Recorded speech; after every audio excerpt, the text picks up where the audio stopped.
Thanks for staying with us and welcome back. If you've been around the Low Country any length of time and you're a golfer, you're going to know my next guest, Kevin King with Charter One Realty. Thank Kevin, you. welcome to the show. Thank you, Dan. Appreciate it.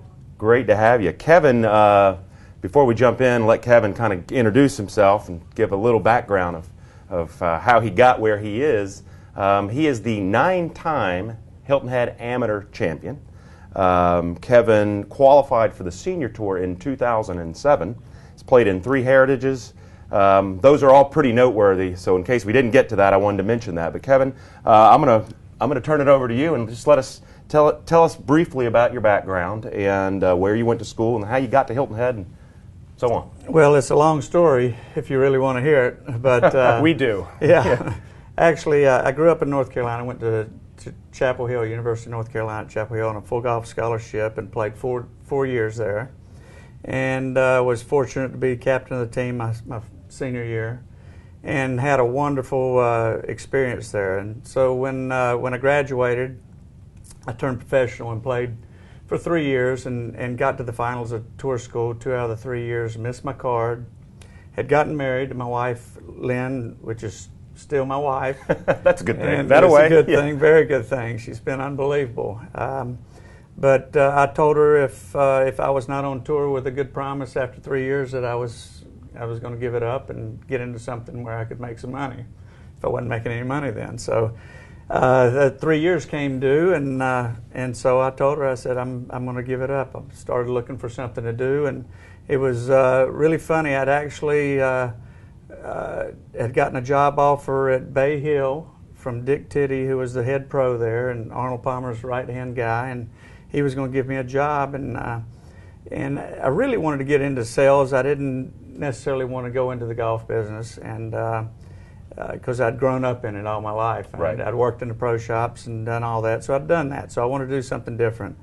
And I had played in the golf tournament with a fellow in the mortgage business, and we happened to run into each other, and he asked me how I was doing, and I said, well, I'm getting ready to, I'm looking for a job because I was getting out of golf. And he said, well, I'm getting ready to open up a mortgage company on Hilton Head.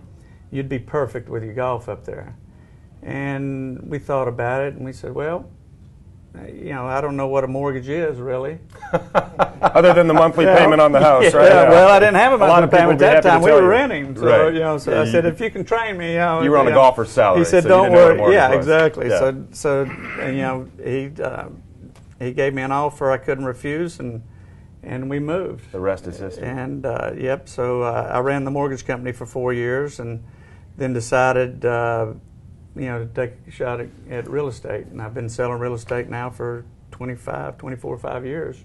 I was going to say, I remember when I moved here in '96, I think the first time I had seen you was at a golf tournament where you were actually, I remember admiring you because you weren't just golfing there, you were working. Yeah. And I know that you've always used golf as one of the key components to your business.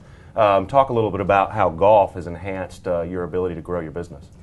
Well, it's been the best tool I've ever had in my life. I mean, it's opened every door I've had opened, and it's because of my golf.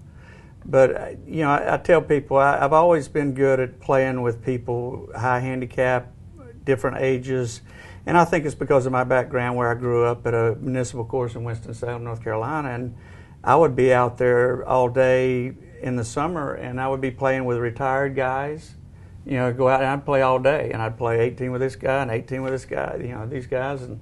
And so I was always around just not my age people. Right. And so I learned how to conduct myself in front of older people. And now I feel like I can make people comfortable with playing with a low handicapper. And, right. and it's really helped me tremendously. And, my best friends and clients are golfers typically, and That range from probably handicaps of all kinds. Oh yeah. I mean, from scratches to 25 handicaps. And obviously his matter. love for the game made it so that when he became 50, you went for the Champions Tour, you qualified for the Champions Tour and played half a season there before injury kind of put you on the sideline. Why don't you tell all the viewers exactly where you stand in terms of the injury, how you recovered, and what your future plans are?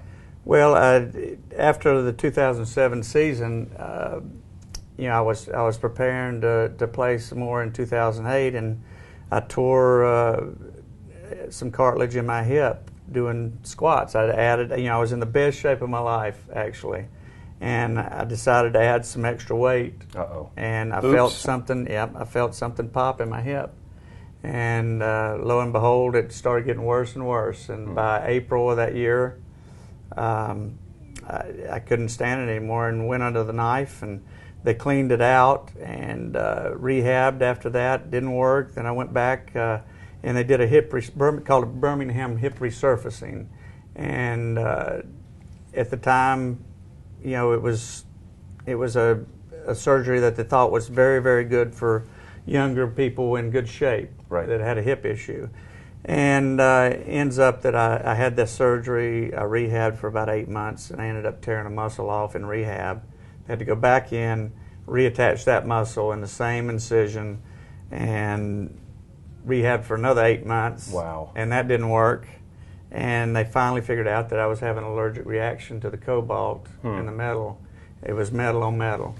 And once they figured that out, they went right in and took it all out and put a full ceramic hip in. So you're pretty much ready to go, playing again. I understand we've got to go here shortly, but you understand you're going to be trying for the senior amateur. You've got your amateur status back. Yep. And he's already qualified for 17 USGA events, which I think is very noteworthy for our viewers, because there aren't too many people out there that have qualified for 17 USGA events. That's pretty awesome. Thank you. I've been very fortunate.